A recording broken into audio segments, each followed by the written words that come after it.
बुद्धि से भरा घड़ा। एक बार किसी बात पर अकबर बीरबल से नाराज हो गए और उन्होंने बीरबल को राज्य छोड़कर कहीं दूर चले जाने का आदेश दे दिया। बीरबल ने अकबर के आदेश का पालन किया और राज्य छोड़कर चले गए। कुछ समय बीतने के बाद अकबर को बीरबल की याद आने लगी।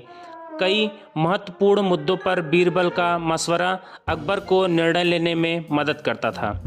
इसलिए बीरबल के बिना निर्णय लेने में अकबर को असुविधा होने लगी। आखिरकार उन्होंने अपने सैनिकों को बीरबल को ढूंढने के लिए भेजा। सैनिकों के कई गांव में बीरबल को ढूंढने का प्रयास किया, लेकिन बीरबल नहीं मिले। कई जगहों पर पूछताछ करने के बाद भी बीरबल का पता ठिकाना नहीं मिल सका और अकबर के सैनिक बैरंग लौट आए। अकबर किसी भी सूरत में बीरबल को वापस लाना चाहते थे। इसके लिए उन्होंने एक युक्ति सोची। सैनिकों के माध्यम से उन्होंने अपने राज्य के सभी गांवों में मुखियाओं को संदेश भिजवाया। संदेश इस प्रकार था: 1 माह के भीतर एक घड़े बुद्धि भरकर उस घड़े के साथ दरबार में उपस्थित हो। ऐसा न कर पाने की स्थिति में बुद्धि की जगह घड़े में हीरे जवाहरात भरकर देना होगा। अकबर का ये संदेश सैनिकों द्वारा गांव-गांव में प्रसारित किया गया। एक गांव में बीरबल भेष बदलकर एक किसान के खेत पर काम किया करते थे।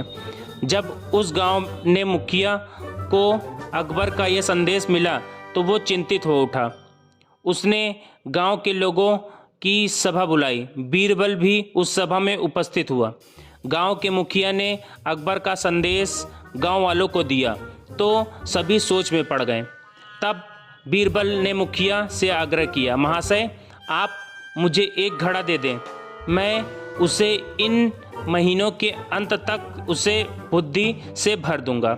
मुखिया के पास और कोई चारा नहीं था। उसने एक घड़ा बीरबल को दे दिया।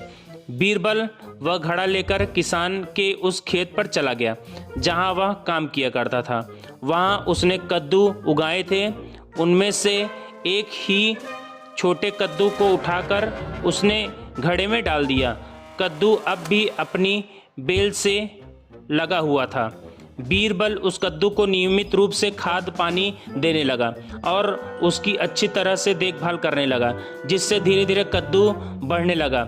कुछ दिनों बाद कद्दू का आकार इतना बड़ा हो गया कि उसे घड़े से बाहर निकालना पाना असंभव था। कुछ और दिन बीतने के बाद जब कद्दू का आकार घड़े के आकार जितना बड़ा हो गया, तब बीरबल ने उसे उसकी बेल से काटकर अलग किया। घड़े का मुंह कपड़े से ढकने के बाद वह गांव के मुखिया के पास पहुंचा और घड़ा उसे देते हुए बोला, यह घड़ा बादशाह अकबर को दे देना और उनसे कहना कि इसमें बुद्धि भरी हुई है। उसे बिना काटे और इस घड़े को बिना फोड़े उसे निकाल लीजिए। मुखिया बादशाह अकबर के दरबार पहुंचा और उसने अकबर को घड़ा सौंपते हुए वैसा ही कहा जैसा बीरबल ने उसे कहने के लिए बोला था। अकबर ने जब घड़े के ऊपर से कपड़ा हटाया और उसमें झांक कर देखा तो उसमें उन्हें कद्दू दिखाई दिया।